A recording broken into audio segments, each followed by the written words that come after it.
Today is International Men's Day, November 19th. Okay. അപ്പോൾ let us celebrate the boys and men in our life.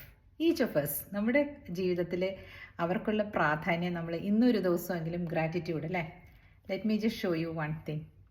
ഇത് എൻ്റെ ജീവിതത്തിലുള്ള കുട്ടി Boyd എൻ്റെ ബ്രദറിൻ്റെ സൺ ആഗ്നേയ്, അദ്ദേഹത്തിൻ്റെ ബുക്കാണ്. 9 years old ആയ സമയത്ത്, 9 വയസ്സുള്ള സമയത്ത് അവൻ എഴുതിയതാണ്. Now he's in 8th standard. ചെന്നൈയിലാണ് പഠിക്കുന്നത്.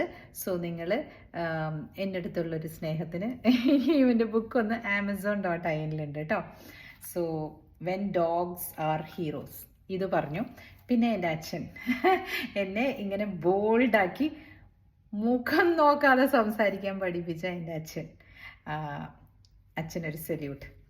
പിന്നെ എൻ്റെ ബ്രദർ എന്താണെന്നറിയോ, റോക്കാണ്. എൻ്റെ ജീവിതത്തിലെ 6ാം തമ്പുരാനൊക്കെ ഇല്ലേ, അതാണ് എൻ്റെ ബ്രദർ. മോൾട്ടി ചേച്ചി എന്ന് പറഞ്ഞാൽ എൻ്റെ ബ്രദർ എൻ്റെ കൂടെ എപ്പോഴും ഉണ്ടാകും. അതായത് വാട്ട് ഐ നീഡ്, ഞാനത് മനസ്സിലിങ്ങനെ വിചാരിച്ചാൽ മതി. ഒരു പ്രാവശ്യം എൻ്റെ ഹസ്ബൻഡിന് സുഖമില്ലാണ്ട് വന്നപ്പോൾ, ഹി വാസ് യങ്, 19 വയസ്സേ ഉള്ളൂ, പഠിക്കുകയായിരുന്നു ബാംഗ്ലൂരിൽ, തുംകൂർ എന്ന് പറഞ്ഞ സ്ഥലത്ത്. അപ്പോൾ അവിടെ നിന്ന് ഓടി വന്ന എൻ്റെ അനുജൻ എനിക്ക് കട്ട സപ്പോർട്ടാണ് എപ്പോഴും.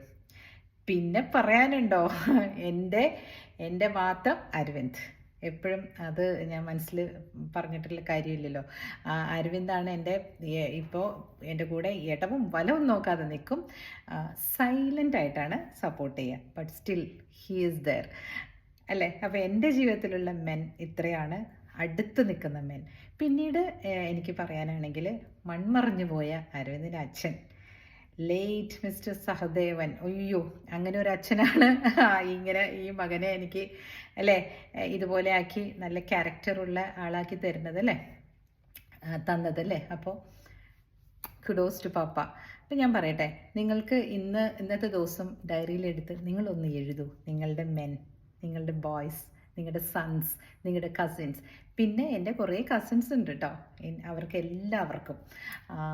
എൻ്റെ എന്താ പറയുക, ബ്രദർ ഇൻ ലോ, അരവിന്ദിൻ്റെ ബ്രദർ. യെസ്, ആദ്യ കാലഘട്ടങ്ങളിലൊക്കെ നല്ല സപ്പോർട്ടായിരുന്നു. നമുക്കൊക്കെ ഫിനാൻഷ്യലി നല്ല ബുദ്ധിമുട്ടൊക്കെ ഉള്ള സമയത്തില്ലേ, he was the one taking care of Aravind's parents. അപ്പോൾ അതിനെയൊക്കെ നമ്മൾ അക്നോളജ് ചെയ്യണ്ടേ അല്ലേ.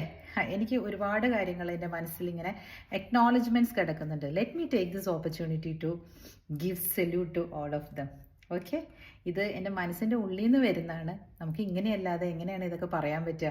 അവരുടെ മുഖത്തൊക്കെ പറഞ്ഞ പോ എന്ന് പറയും, അവരാരും ഇത് കേൾക്കാൻ നിൽക്കില്ല. So that is it. And all the men out over there who are